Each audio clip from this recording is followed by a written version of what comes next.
Alright, hey everybody, this is going to be my video about adding and subtracting square roots.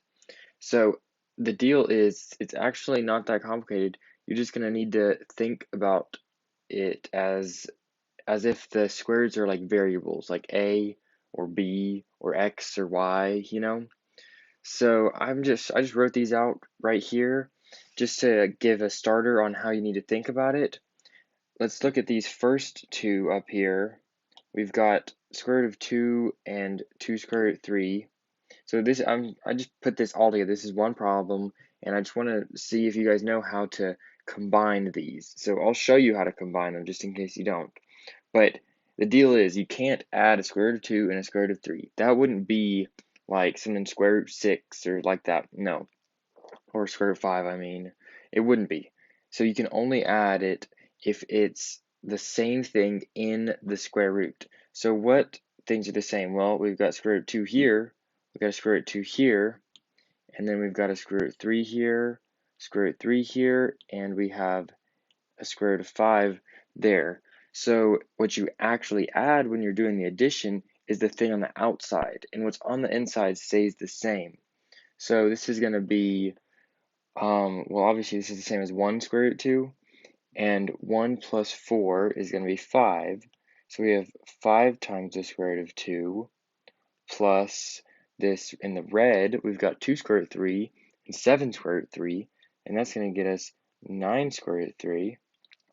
And then left is just a square root of 5. So that's as simple as we can get it down to. So the next thing, that's pretty simple. That's adding and subtracting. I didn't really do subtracting there, but obviously it just works the same. It would be 1 minus 4, something like that.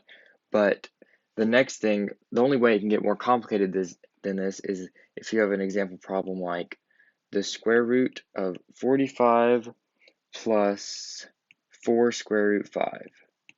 So if you get a problem like this and you're expected to simplify it, again, since 45 and 5 are not the same, you can't just add it together like that. You need to make what's in the square root the same.